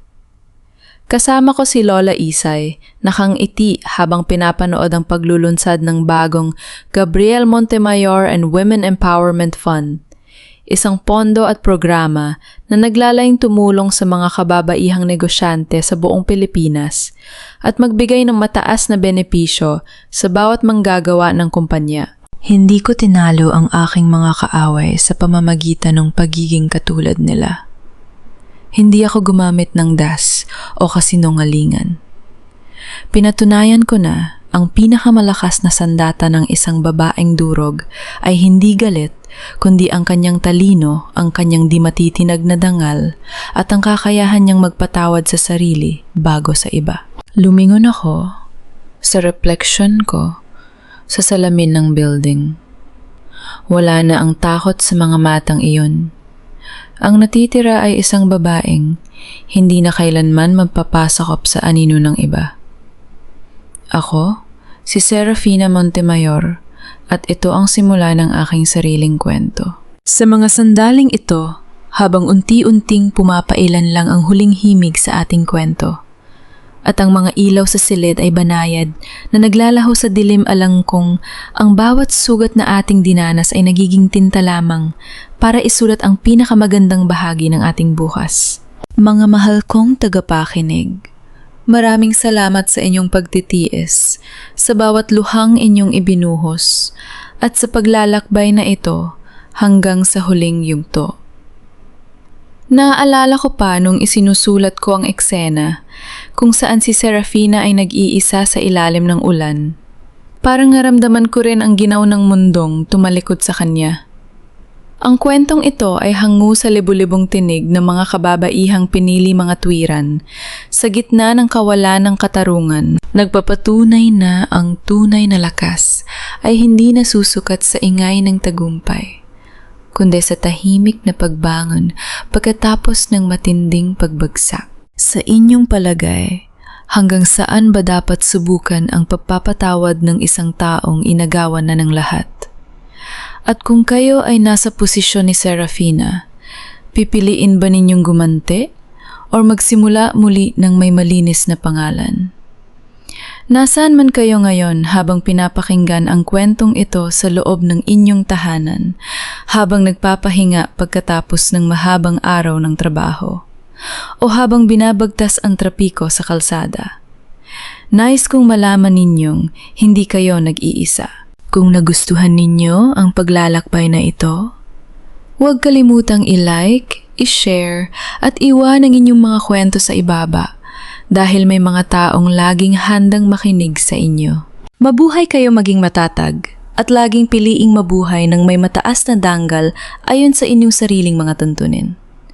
Hanggang sa susunod nating kwento. Pamagat ng kwento, ang tinik sa korona ng tagumpay.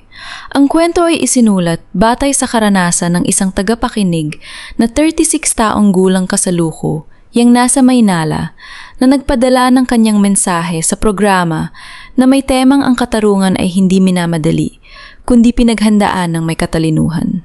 Lahat ng mga tauhan at pangyayari sa kwentong ito ay katang-isip lamang at sadyang inihanda para sa layunin ng libangan at paghahatid ng positibong mensahe, walang intensyong lumait o tumuligsa sa sinuman.